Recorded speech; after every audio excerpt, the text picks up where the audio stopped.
मुंबई स्वप्नांची माया नगरी. हे शहर असं आहे जिथे दररोज लाखो लोकांची स्वप्न पूर्ण होतात आणि इथे राहणारा प्रत्येक माणूस आपल्या स्वप्नामागे दिवस रात्र पळतो.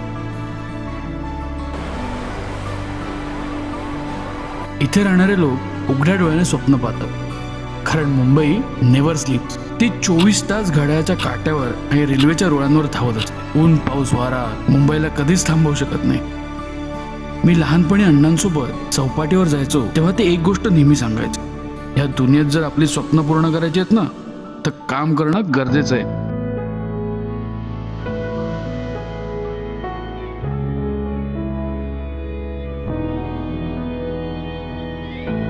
अण्णांनंतर घराची जबाबदारी माझ्यावर आली आणि मी माझी स्वप्न बाजूला ठेवून ह्या मायानगरीच्या मायाजाळात जबाबदारीच्या गाड्या उडू लागलो.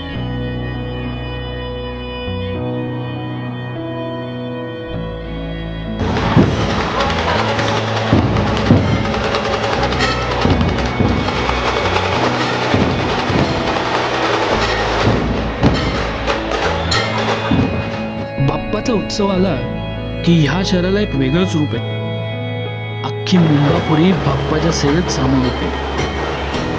10 दिवस आलेला बाप्पा कधी घरी जायला निघतो काही कळतच नाही. खरं आम्ही आपले ऑन ड्युटी. सकाळी 8:27 लोकल पकडून कामावर जायचं.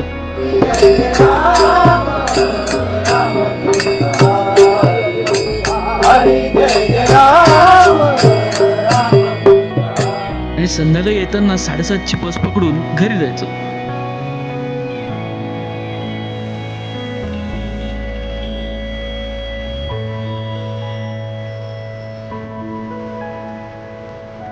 पण आज कोणास ठाऊक मिरवणुकीचा आवाज ऐकला आणि मी बसमधनं खाली होतो. तसंही मिरवणूक जात होती, ट्रॅफिक झालं होतं आणि याच संधीचा मी फायदा घेतला.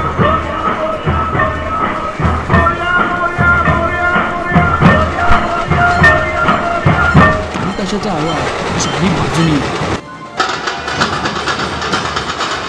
अनेक जण बाप्पाचं शेवटचं दर्शन घेण्यासाठी थांबले होते.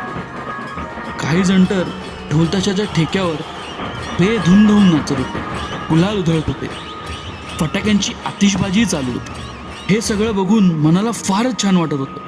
असं वाटत होतं आपण पण यांच्यात सामील व्हावं आणि बेधुंद होऊन नाचावं. पण मनाला ते पटत नव्हतं, कारण जबाबदारीच्या बेडीत अडकलेले पाय पुढे सरसावतच नव्हते. शेवटी कसा आणि कधी मी यांच्यात सामील झालो माझं मलाच कळलं नाही.